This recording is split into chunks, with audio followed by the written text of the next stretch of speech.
बिस्मिल्लाहिर्रहमानिर्रहीम। अजीज़ान मन, आपको आपके भाई मेजर आदिल राजा का सलाम हो। इस वक्त मैं आपको इस लाइव स्ट्रीम में यूट्यूब और फेसबुक पे इकट्ठे खुश आमदीद कहता हूँ। अजीज़ान मन, आज 1 मार्च है। आज का जो सुप्रीम कोर्ट का बड़ा फैसला आया, जो बड़ी खुशखबरी आई और आवाम के हक में जो फैसला आया, आवाम की जीत जो हुई है, उसके ऊपर मैं एक वीलॉग बना चुका हूँ और उसको अपलोड कर चुका हूँ अपने यूट्यूब चैनल सोल्जर स्पीक्स के ऊपर भी, और अपने फेसबुक पेज फेसबुक पेज है हमारा, क्या है जी, सोल्जर स्पीक्स 18 के ऊपर जी। सोल्जर स्पीक्स 18 हॉर्स मेरी यूनिट है, तो मैं 18 इसलिए इस्तेमाल करता हूँ। इंस्टाग्राम पे भी इसी आईडी के साथ, सोल्जर स्पीक्स 18 के आईडी के साथ ही मेरा पेज है। अजीज़ा ने मन, ये जो फैसला आया उसके बाद सबसे बड़ा जो सवाल उठा है, वो बहुत से लोगों ने इस चीज के खदशे का इजहार किया कि क्या अब इस्टेब्लिशमेंट ने टिल का जोर लगाया और उसके बाद भी अवाम जीत गई। क्योंकि देखिए, जज साहिबान ने फैसला अवाम के लिए देना है, अवाम के सामने लिखना है, और अवाम का सामना जज साहिबान ने करना है, जिस तरह मैंने आपको बताया था। और इस्टेब्लिशमेंट के अंदर से खामोश मुजाहिद भी जज साहिबान को खुला पैगाम दे रहे हैं कि हम आपके साथ खड़े हैं, डरना नहीं है ये ऊपर टॉप के चंद डर्टी हैरियों की धमकियों से।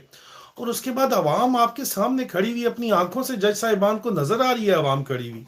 अवाम कोई छुपी हुई तो नहीं है। अवाम जो है वो इमरान खान साहब के साथ भी आपको नजर आ रही है, सड़कों के ऊपर भी नजर आ रही है। और अवाम का सामना तो डर्टी हैरी ने तो नहीं करना था, जनरल आसिम मुनीर ने तो नहीं करना था। अवाम का जो सामना है वो तो जनाब जाके किसने करना है? वो करना है जज साहिबान ने बजाते खुद। अब जस्टिस मंदोखेल ने या जस्टिस मंसूर अली खान ने जो कुछ भी लिखा, उसके ऊपर तो खैर मैं अपने कमेंट्स अपने आज के सुबह के वीलॉग में बड़ा तफसीली कर चुका हूँ। उसको ज़रूर देखिएगा। आज का वीलॉग अगर आपने नहीं देखा, सुप्रीम कोर्ट का बड़ा फैसला, मेरे चैनल सोल्जर स्पीक्स पे या फेसबुक पे वीडियोस में आपको मिल जाएगा। लेकिन ये सारे का सारा जो कुछ इस वक्त हो रहा है, ये सवाल उठता है, जो हर कोई पूछ रहा है कि क्या आर्मी चीफ को ये फैसला कबूल हो गया, क्या क्या वो इलेक्शन होने देंगे। एक तो मैंने इसके ऊपर अपना पोल एक जो है ना वो लॉन्च किया है 4 घंटे पहले। सवाल ये है, और सवाल बड़ा सोच समझ के मैंने किया है। सवाल ये है कि क्या general Asim Munir supreme court का फैसला मानेंगे, या मुल्क में खुदा न खास्ता खाना जंगी होगी। क्योंकि अजीजा ने मन, अगर नहीं मानेंगे तो खाना जंगी होगी और कोई तरीका नहीं पीछे रह जाता, और ये बात इनको भी अच्छे तरीके से पता है। न सिर्फ खाना जंगी होगी, बल्कि खामोश मुजाहिदों ने जो खामोश बगावत इस वक्त फौज के अंदर की हुई है, आईएसआई के अंदर की हुई है, वो बगावत खामोश नहीं रहेगी। क्योंकि जिस वक्त खाना जंगी होगी और ऑर्डर्स जाएंगे कि अपने ही लोगों के ऊपर गोली चलाए, तो वो गोली अपने लोगों और अपने भाइयों और अपने अजीज रिश्तेदारों और अपनी बहनों के ऊपर नहीं चलेगी। जिस तरह 25 मई वाले दिन एक तरफ बहनें, एक सगी बहन खड़ी हुई थी, उसका सगा भाई कप्तान मंगला से यूनिट आई हुई थी, उसके साथ वो आया हुआ था और वो दुआ कर रहा था कि मुझे गोली ना चलानी पड़े अपनी बहन के ऊपर। क्योंकि अगर उसको ऑर्डर मिलेगा कि बहन के ऊपर गोली चलाओ, और उसको पता है कि इलीगल ऑर्डर है, as per the manual of Pakistan military law, as per the ARR and ARI, ये इलीगल ऑर्डर है, तो वो अपनी गोली की बंदूक जो है ना, पावर, माओ जेडंग ने कहा था कि अल्टीमेट जो all political power lies at the barrel of the gun. तो बैरल ऑफ द गन का रुख वो घुमा के अपने इलीगल ऑर्डर्स देने वाले कमांडर्स की तरफ अगर कर देगा, तो गली मुक जाएगी फिर सारी। फिर ये खामोश जो इस वक्त अब तक बगावत है, ये खामोश नहीं रहेगी, ये खुलेआम हो जाएगी फिर। और दूसरी तरफ मुल्क टूटने का खतरा है, अगर ये नहीं मानते सुप्रीम कोर्ट का फैसला, तो खाना जंगी का खतरा है। तो इसीलिए फिर मैंने सवाल किया कि क्या general Asim Munir supreme court का फैसला मानेंगे, या मुल्क में खुदा ना खास्ता खाना जंगी होगी। 3 मैंने ऑप्शन दिए। मैं जानता हूँ बहुत टफ है ये, बहुत टफ पोल है। इतना टफ पोल मेरा नहीं ख्याल आज तक हमने कभी किया है। पहला ऑप्शन ये है, हाँ मानेंगे। इस वीडियो की डिस्क्रिप्शन में भी ये लिंक मैं डाल दूंगा, फेसबुक वाला और ट्विटर के ऊपर मेरा सोल्जर स्पीक्स के नाम से जो ट्विटर प्रोफाइल है। अगर नहीं आपने ज्वाइन किया, ट्विटर में बड़ी इंटेलेक्चुअल स्पेयर है, बातचीत होती है, ज्वाइन जरूर करें, वोट दें, ताकि आप लोग, क्या general Asim Munir supreme court का फैसला मानेंगे, या मुल्क में खुदा न खास्ता खाना जंगी होगी। 3 ऑप्शन है। पहला है हाँ मानेंगे, 45% लोग कहते हैं अभी तक हाँ मानेंगे। 40,600 के करीब वोट पड़ चुका है सिर्फ 4 घंटे में। 45% लोग कहते हैं हाँ मानेंगे, 34% कहते हैं नहीं मानेंगे, 21% कहते हैं खुदा ना खास्ता खाना जंगी होगी। कंफ्यूज है लोग, मिक्स रिजल्ट है, पहली दफा है। और मुझे खुशी है कि मिक्स रिजल्ट है, और मुझे खुशी है कि मेजॉरिटी इस वक्त 45% कहती है हाँ मानेंगे, क्योंकि कोई भी जी शऊर पाकिस्तानी ये सोच भी नहीं सकता कि ये लोग जो हैं ये पाकिस्तान की सालमियत को दांव पे लगा के खाना जंगी की तरफ जाना चाहेगी। पाकिस्तान की जो मिलिट्री इस्टेब्लिशमेंट है, पाकिस्तान का जो आर्मी चीफ है, वो ये क्यों चाहेगा? और दूसरी तरफ अगर आपको कहें कि नहीं ये सिर्फ जाती मफादात के पीछे पड़े हुए हैं, क्योंकि एक नया स्कैंडल भी इस तरह इस वक्त जन्म ले रहा है। आर्मी चीफ को नवाज शरीफ साहब ने अपॉइंट किया है, उनकी जिद की वजह से अपॉइंट हुए हैं, हम आपको पहले दिन से बताते चले आ रहे हैं। और उसके बाद एक स्पेशल रिलेशनशिप हमें यहाँ पे नजर आ रहा है। नवाज शरीफ साहब खुद तो नहीं आए, उनकी साहिबजादी मरियम नवाज जो है वो पाकिस्तान आई हैं, और उनका एक रिलेशनशिप नजर आ रहा है। जराए ये दावा करते हैं कि डर्टी हैरी उनका नया जो है वो उस्ताद बना बैठा हुआ है, लेकिन डर्टी हैरी तो एक मुलाजम ही है ना। लोगों को नंगा करते करते वो मुलाजम खुद नंगा हो गया है। और अगर उसने आपने आज सुबह वाला वीलॉग नहीं देखा तो आपको सही मजा नहीं आएगा, सही समझ नहीं आएगी बात की। लेकिन अल्टीमेटली कहा यह जा रहा है कि मैं तो कह रहा था कि चाचू है नए जलाल से मुनीर जो बनाए हैं, लेकिन लोग कुछ और किस्म की बातें भी कर रहे हैं कि उनका बड़ा एक क्लोज रिलेशनशिप जो है वो एक डेवलप हो रहा है, कि वो जाहिर बात है उनके वालिद साहब ने उनको अपॉइंट किया है और आगे वो चाहते हैं कि जी वो सरवाइव भी उनकी पॉलिटिक्स करे। तो ये बहुत सी चहमुगैयां हो रही हैं, लेकिन कंफर्मेशन जब तक नहीं होगी उस वक्त तक तो मैं यही कहूंगा कि it's just making of a new scandal. अभी तक स्कैंडल खुल के सामने नहीं आया, लेकिन जो स्कैंडल्स खुल के सामने आ चुके हैं उसके ऊपर मैंने कैप्टन गयूर अब्बास से आज डिस्कशन की है। कल सुबह वो इंटरव्यू मिलेगा, बहुत सी लोगों की बहुत सी चीखें निकलेंगी। कैप्टन गयूर अब्बास जो है वो 97th लॉन्ग कोर्स से हैं, उनका मैंने आज इंटरव्यू रिकॉर्ड किया है। सुबह जो कल आपको इंशाल्लाह सुबह जो है वो अवेलेबल होगा दोपहर के वक्त, उसको ज़रूर देखिएगा। और कुछ कानों से धुएं निकलेंगे और कुछ लोगों की आंखों से आंसू निकलेंगे, कुछ लोगों के मुंह लाल हो जाएंगे जिनमें थोड़ी बहुत गैरत शर्म हया बची है।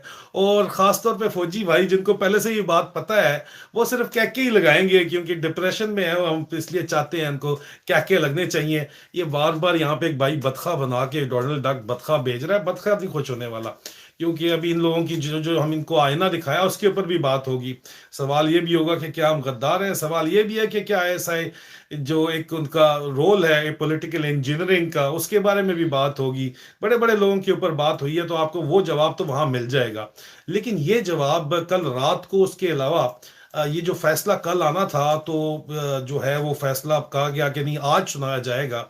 तो वहाँ पे मेरी ज़राए के मुताबिक उनका ये दावा है कि बड़ी शदीद गर्मा गर्मी हुई इस मौजू के ऊपर, और इस वजह से जस्टिस मंदोखेल साहब के अलावा जस्टिस मंसूर अली खान ने भी इख्तलाफी नोट लगाना उनको पड़ गया। लेकिन बहरहाल बाकी जज साहिबान को उन्होंने कौम को मुंह दिखाना है और उन्होंने रहना इसी कौम के अंदर, उन्हें कौम को जवाब देना है, इसलिए उन्होंने आइन और कानून के तहत फैसला किया। और हालांकि फुल फ्लेज डर्टी हैरी की तरफ से हर किस्म की बदमाशी की गई, हर किस्म का इस्तेमाल किया गया, जिस तरह आपको बताया था। तो क्या इन्होंने कोशिशें की, किस तरह की, किस तरह बार कौंसल को इस्तेमाल किया, वो मैं सुबह के वीलॉग में बता चुका हूँ, उसी में आप देखिए, मैं दोबारा उसके ऊपर नहीं जाता। लेकिन बहरहाल हर तरह की कोशिश करने के बाद भी अवाम के हक में अगर फैसला आया और दो सिर्फ इख्तलाफी नोट लगाए दो जस्टिस साहिबान ने, तो वो दो नोट के पीछे भी एक बहुत बड़ी कहानी है। लोग फिर ये भी सवाल इस वक्त उठा रहे हैं कि जस्टिस मंदोखेल का तो नाम कितनी दफा सुनने के अंदर आया है, लेकिन सवाल लोग उठाते हैं और सवाल उठाने में वो हक में जानब है कि जस्टिस मंदोखेल साहब ने जाती उम्रा में एक बहुत बड़ा फार्म हाउस खरीदा है। वो किससे खरीदा है, वो कहाँ से खरीदा है, वो डिक्लेयर्ड है या नहीं है, खरीदा किससे है, चलें यही बता दें। इस बारे में ये अगर वो बता दें तो तब भी बात है। लेकिन पता नहीं हक हलाल के पैसे से भी हो सकता है ना जी, इस तरह तो नहीं है ना कि जी एमी खाम खा के अंदर हवा के अंदर ही हो गया, हो तो सकता है ना। लेकिन बहरहाल लोग इस तरह की बातचीत कर रहे हैं, सवाल जवाब कर रहे हैं, तो मेरे ख्याल में ये बात जो है वो पूछनी चाहिए, ये बहुत ज़रूरी है, इसको बहुत ज़रूरी इस बात को ज़रूर पूछना चाहिए उनसे कि ये जाती उम्रा वाला farm house justice Mansoor Ali Khan साहब ने कहाँ से लिया था। लेकिन यहाँ पे इसी तरह की चीज़ों से तो ये किस तरह ब्लैकमेल किया जाता है जज साहिबान को, ब्यूरोक्रेट्स को किस तरीके से किया जाता है ब्लैकमेल, सियासतदानों को किया जाता है, इसकी डिटेल मैंने कल कैप्टन गयूर अब्बास के साथ डिटेल में डिस्कशन की है। हम लोगों ने खुल के ज़रा अपनी ज़िंदगी भर के तजर्बे जो हैं वो दिए हैं। विसल ब्लोअर जो है वो नए कैप्टन गयूर अब्बास आए हैं, वो आपके साथ बातचीत करेंगे इंशाल्लाह, वो कल अवेलेबल होगी वीडियो। लेकिन ये इसी तरह जो है ब्लैकमेलिंग करने की कोशिश की गई, लेकिन बाकी जज साहब नहीं ब्लैकमेल हुए, उनको पाकिस्तानी कौम का सलाम है। और अब कल रात को अफरा तफरी पड़ी रही जनाब आर्मी हाउस के अंदर भी, और आज जीएचक्यू में फैसले के बाद भी मेरे जराये के मुताबिक जज एडवोकेट जनरल ब्रांच को भी काफी जो है मसला मसाइल पड़ा रहा। उन्होंने भी कोई एक स्पेशल ब्रीफिंग दी है। बहुत से नए वकील लॉ एक्सपर्ट्स जो है वो डर्टी हैरी ने भी भर्ती किए हैं, आपको बताया था उसके बारे में। उन्होंने भी अपना ब्रीफ तैयार किया है, लेकिन उनके ब्रीफ शरीफ और जैक डिपार्टमेंट का ब्रीफ भी डस्टबिन में फेंक देना चाहिए, क्योंकि सुप्रीम कोर्ट ऑफ पाकिस्तान का फैसला यहाँ पे आ चुका है। 90 दिन में आपने इलेक्शन कराने हैं, आपके पास कोई और चारा नहीं है। आप नहीं कराएंगे तो आपका भी डब्बा बंद होगा। क्यों? क्योंकि सर जिस कौम के ऊपर आप जबरदस्ती हुकूमत कर रहे हैं इस वक्त, अपनी शहनशाहियत आपने मचाई हुई है, अपनी बादशाह आपने मचाई हुई है, पीछे अगर वो कौम ही नहीं बचेगी, उस वो फेडरेशन ही बचेगी, तो फिर आपकी बदमाशी किसके ऊपर चलेगी भाई? आप लोग कहाँ पे अपने घर अपनी बीवियों के ऊपर तो कर नहीं सकते, क्योंकि आपकी हरकतें इस किस्म की हैं कि बीवियों की आपकी कमजोरी पता है, और बाकी कमजोरियों की वजह से ये जो आपकी एहसास महरूमियां है बचपन की, जिसकी वजह से आपकी कमजोरियां हैं, उस पर दोबारा बार बार मुझे जो है ना कैप्टन गयूर अब्बास की बात समझ आती, जहन में आ जाती है जो उन्होंने बात की है। अल्लाह अल्लाह गवाह है। जरूर उस प्रोग्राम को देखिएगा, और आज सुबह जो मैंने वीलॉग किया उसको जरूर देखिएगा, ताकि आपको पता चले कि होगा क्या। लेकिन फौजी कमांड का इस सुप्रीम कोर्ट के फैसले को कबूल करने के अलावा किसी किस्म का कोई और उनके पास रास्ता नहीं बचा, क्योंकि अब तो अमेरिकी कांग्रेस का वफद भी आके इमरान खान साहब को मिल रहा है। इमरान खान साहब ने अपना अगला कदम भी वाजे कर दिया है, जेल भरो तहरीक जो है उसको उन्होंने मुअत्तल कर दिया है, और इलेक्शंस की तैयारी की तरफ अभी, क्योंकि बड़े कम दिन रह गए हैं, तो इलेक्शंस की तैयारी की तरफ वो जाने लगे हैं। अभी हर हाल में आपको अगले माह के अंदर इलेक्शन होने ही होने हैं। नहीं होने तो मैं आपको ये बात बहरहाल बता दूं कि ये इसको अगर दफ्तरों के बाहर आपके अपना जो मर्जी आप कर लो ना, आपके गिरबानों तक हाथ पहुंचेंगे। मैं आपको ये भी बता दूं, जीएचक्यू के बाहर बराह रास्त मुजाहरे होंगे अगर अब की बार आपने इलेक्शन में कोई डंडा मारा, क्योंकि पहले ही नंगे तो आप अच्छे तरीके से हो चुके हैं, मजीद आपने नंगे होने की कोशिश की तो आपके तन बदन पे कोई कपड़ा तो बचा नहीं है। अब अवाम आपकी खाल खींचेगी, और अगर आप अपनी खाल खिंचवाना चाहते हैं तो आपकी मर्जी है, फिर आप फिर दोबारा मस्ती करके देख लें। लेकिन मेरी इतलात के मुताबिक अभी तक सिर्फ मस्ती को कंटेम्पलेट किया जा रहा है करने के लिए, कि मस्ती हो सकती है, हो सकती है तो किस तरह हो सकती है। डर्टी हैरी और उसके सेक्टर, गंदे गंदे डर्टी सेक्टर कमांडर्स, करप्ट तरीन सेक्टर कमांडर्स, झूठ बोलने वाले करप्ट सेक्टर कमांडर्स नई नई जो है वो चीजें लेके आ रहे हैं, और वो कह रहे हैं कि सर एंज कर लिए, एंज कर लिए, यूं कर लें, यूं कर लें। लेकिन ये फिर इन लोगों को मैं देख के कहता हूं कि हम जैसे पढ़े लिखे लोगों को भी मास्टर्स किया है, फिर भी लोग ताना मारते हैं patwari F A pass, F A pass, F A pass. मैं कहता हूं ये इन जैसे बेगैरतों की वजह से जो जर्नैल बन गए हैं, और जो मशवरे देते हैं आर्मी चीफ को, 3 स्टार 4 स्टार मशवरे देते हैं आर्मी चीफ को कि डबा गोल कर दो और सबको काबू कर लो, और सर ये काम कर लो, तो फिर तुम जैसे बगैरतों की वजह से हमें मास्टर्स और पीएचडियां करके भी एफ ए पास के ताने मिलते हैं। तुम जैसे बगैरतों की वजह से, तुम्हारी हरकतों की वजह से फिर हम किसी को कुछ कहने जोगे ही आगे से नहीं रहते, जो लोग हमें ताने देते हैं। और लोग ये कहते हैं कि जी मेजर रिटायर, मैं तो कहता हूँ गैरतमंद अफसर मेजर ही रिटायर हो जाते हैं, या मैक्सिमम लेफ्टिनेंट कर्नल पर चले जाते हैं, लेकिन कुछ ना कुछ ऊपर भी जाते हैं। पहले जमानों में जाते थे। जनरल अमजद शोएब सर को आप देख लो, जनरल अमजद शोएब जो है उनको ये गिरफ्तार करने से पहले जीएचक्यू में बुला के, रोजाना बुला के, कर्नल पहले अपने पास बुला के बैठा के रखता था, कई दिन उनको बुलाया गया, उसके बाद उनको एक ब्रिगेडियर बुला के बैठाई रखता था, और आखिर में एक मेजर जनरल जो उनके बच्चों, उनके हाथों में बच्चा होगा जब लेफ्टिनेंट होगा, जब वो सर्विस कर रहे थे, या शायद उस वक्त वो लेफ्टिनेंट भी ना हो, शायद वो अपने जो है ना अपने मामा पापा की गोदी में बैठता हो, वो उनको बुला के मिलके उनको कहता है कि आपका बड़ा नुकसान हो जाएगा। जनरल अमजद शोएब को धमकियां दी, उनको अगवा, उनको घर से अगवा करने के बाद, और उनको डाकुओं की तरह अगवा करने आए, घर से चारों तरफ घेर के उनको लेके गए हैं, और उनको 3 दिन का रिमांड दिया, और कल उनको जो है वो पेश किए जाना है।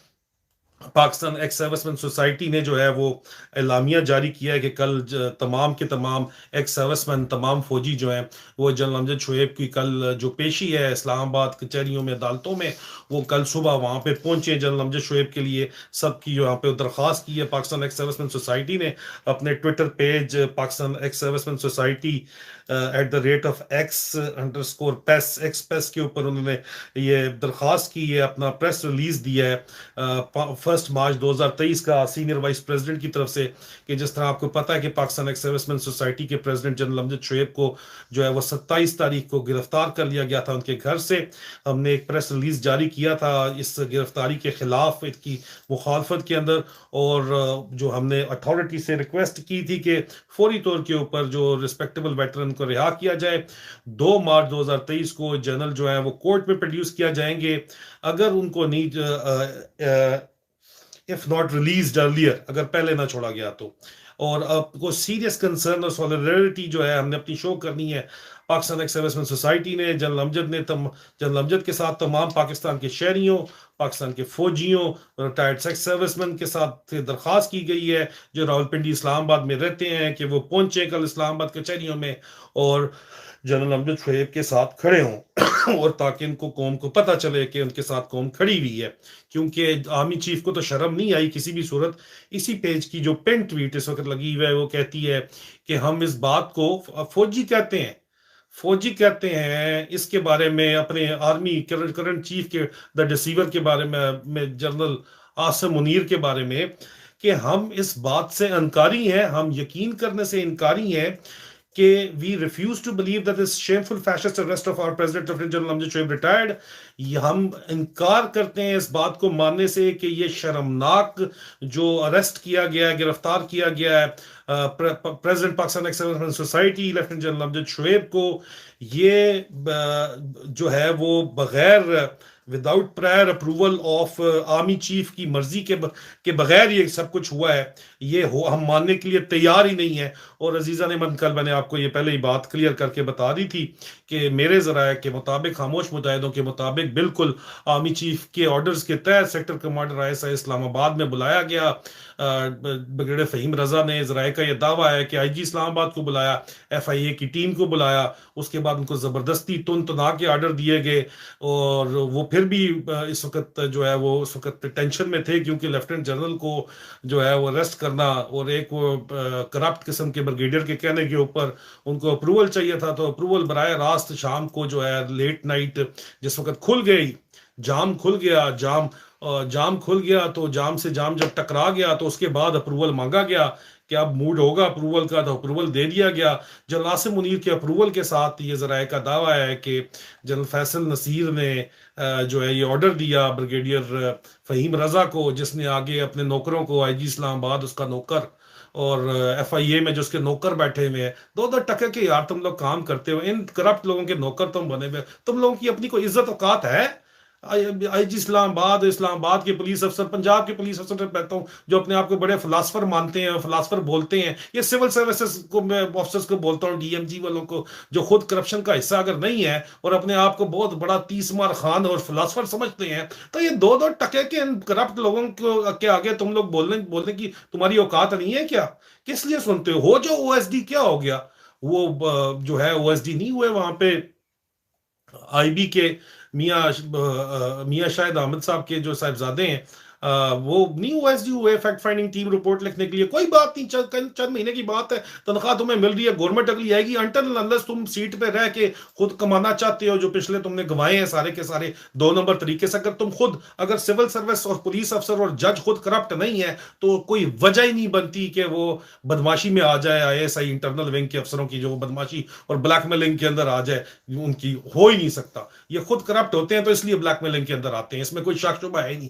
तो बहरहाल उनको ऑर्डर्स के तहत ये लाई इसलिए IG इस्लामाबाद, ये ऑर्डर जब दे दिया गया तो जनरल अमजद शोएब को इन्होंने जो है गिरफ्तार किया है, इसमें किसी किस्म का हमें तो कोई शक नहीं है। कल सुबह अजीजा ने मन, मेरी आपसे दरखास्त है कि ये जो इनकी एहसास महरूमी से जो कमजोरी बनती है और इनकी जो कमजोरियों के ऊपर जो बातचीत है और पाकिस्तान का सिस्टम इन हमारे जर्नैलों की कमजोरी की वजह से जो है वो जमीन बॉस हुआ है 75 साल से, उसके ऊपर बात मैंने की है, उसको जरूर देखिएगा। कैप्टन गयूर अब्बास की के साथ मेरी जो गुफ्तगू है, इंशाल्लाह बशर्ते जिंदगी बहुत जल्द आप लोगों से दोबारा मुलाकात होगी। अपना अपने आसपास के लोगों का ख्याल रखिएगा। फी अमान अल्लाह।